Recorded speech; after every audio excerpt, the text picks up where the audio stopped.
Okay, guys, this is where I'm just picking up where I was before. So, pardon me, slideshow from. Okay, this is where I was. Okay, so here's Boris Yeltsin, and what I was saying is Boris Yeltsin was an alcoholic, and he would appear in public looking like he was clearly intoxicated. He would dance on the stage. He would fumble around. If you Google that, you can find that. And so he kind of became a joke. And here he was, the first president of the Russian Federation, attempting to reform Russia, lead it into this new age of democracy. And he um, was kind of made himself look like a fool in a lot of occasions. Okay, so in Oh, that's awesome. Okay, so in 1991, so we're talking about the end of the USSR, the fall of the Soviet Union, leading into this new democratic era.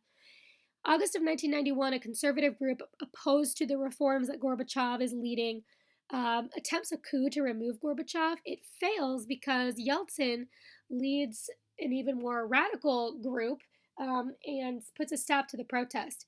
At the time, Gorbachev maintains power, but this is a big blow to his legitimacy, really, to the acceptance of his rule. Um, so the USSR at this point only has a few more months that it'll remain. By December of that year, 11 of the republics of the USSR had declared their independence, so Gorbachev stepped aside. Boris Yeltsin became the president of the largest of the republics in the USSR, the Russian Federation, and therefore becomes president of the newly formed Russia.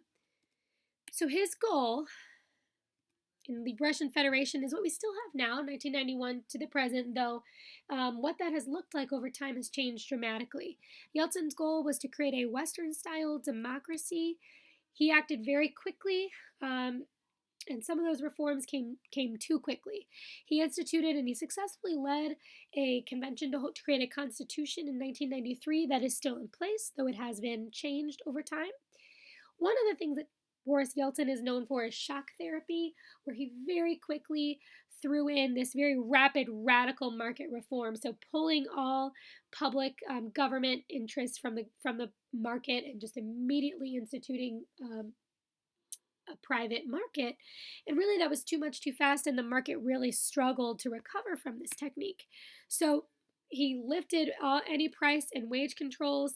He gave Russian citizens what were called privatization vouchers, which really was the equivalent of about $10 per person. And they were to use that to go out and invest their money in the Russian economy. It really wasn't successful. The result of shock therapy was mass inflation, money leaving the country and being invested elsewhere.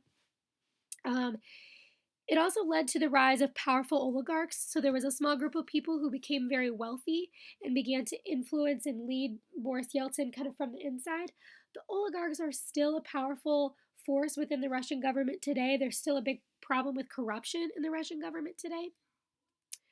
So this is the Putin era. So Yeltsin does resign prior to the 2000 election, but there's a peaceful transition of power between Yeltsin and Putin when Putin wins the presidency in 2000. At that time, the Constitution allowed the president to serve 2 consecutive terms of 4 years each. So he did that. He honored the limits of the Constitution and stepped aside for 4 years. While in 2008, the Dmitry Medvedev was elected and became the president. Putin, though, became the prime minister during that time and is believed to really have continued kind of running the show from the prime minister's position. So, in 2012, because the Constitution only, said you could not serve more than 2 terms consecutively, Putin ran again in 2012. The Constitution had been changed by that time to allow for a 6-year term for the president rather than just 4. So he served from 2012 to 2018. He was reelected in 2018 and will serve until 2024. And we'll talk more in class, but he has taken steps to change the Constitution so that it would allow him to continue to stay in power beyond 2024. So Putin is really, and he's done a lot of things to take away power of local governments to tighten his control and the control of his party, United Russia. And that's where we will stop for today. Take a look at the rest of the Canvas page and please do that reading on the government structure, and we will come back to that on Tuesday.